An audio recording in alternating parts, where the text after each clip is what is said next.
Үргэе улсын хурлын дарга энх болд улс аймагт ажиллаж байна. Өнөөдөр тэрээр аймгийн иргэдтэй уулзаж орон нутгийг тулгарч байгаа асуудлын талаар иргэдийн санал бодлыг сонслоо. Мөн улсын хурлын намрын чуулганаар баталсан эрх зүйн шинжилгээний талаар орон нутгийн иргэдэд дэлгэрэнгүй мэдээлэл өглөө. Улсын хурлын дарга уулзалт хийхэд энэ жил төр нийгмийн нэр зүтгэлтэн Сэдэн Балын мэндэлсний 100 жилийн ойг тэмдэглэх тогтоол гаргаж маршал Сэдэн Балын төрд үзүүлсэн үүрэг гавьяаг олон нийтэд таниулан сурталчлах арга хэмжээг улсын даяар зохион байгуулсныг онцоллоо. Улс орныг эдийн засгийн хүндрэлээс гаргах гол зорилт тавьсан жил гэдгийг тэрээр хэлээд намрын чуулганы үеэр эдийн засгийн нөхцөл байдлыг сайжруулах чиглэлээр баталсан хууль эрх зүйн шинжилгээний тухай орон нутгийн иргэдэд танилцууллаа. 2016 оны эцсийн байдлаар манай улсын эдийн засаг тэг 101% өсөлтөд гарах урьдчилсан тооцоо гарсан. 2017 оны эцэг эхэд энэ хэмжээг 3% түргэх зорилт тавин ажиллаж байгаа тухайга мэдээлсэн байна. 2018 онд бол 5.1%, 2019 онд бол 7.1% одоо хүрэх ийм одоо төлөв байдалтай байна гэж бид бол ингэж тооцсон байгаа.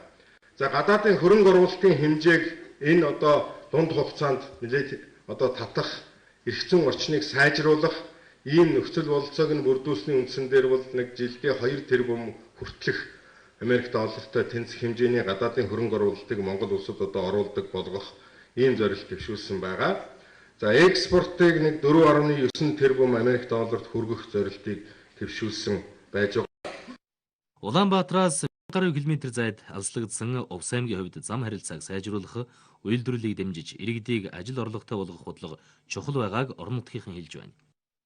Улаанбаатар Улаангомыг холбосон хатуу учиртай хар зам одоо нэг идэвхтэй явж байсан.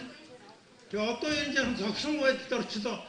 Энэ жилийг одоо цааш нь эрчимжүүлж холбож өгөх явдал одоо бидний амьдралд маш чухал тулгымдсан ажлын нэг байгаамаа. Одоо хүний хариуцлага мал биш зэрлэг амтнд одоо гарч манай аймгийг эргэн тойрон одоо байдал хөндөж байгаа учраас сайд минь одоо гарч манай аймагт явуулын давартаар одоо өөхийг хүсэж байна.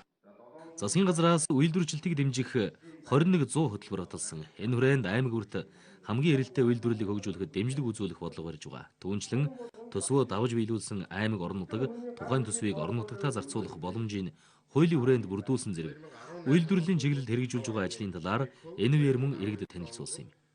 Улсын хурал намрын чуулганаараа бие даасан 22 хууль баталж 190 хуульд нэмэлт өөрчлөлт оруулж улсын хурлын 59 тогтоол хэлэлцэн баталжээ.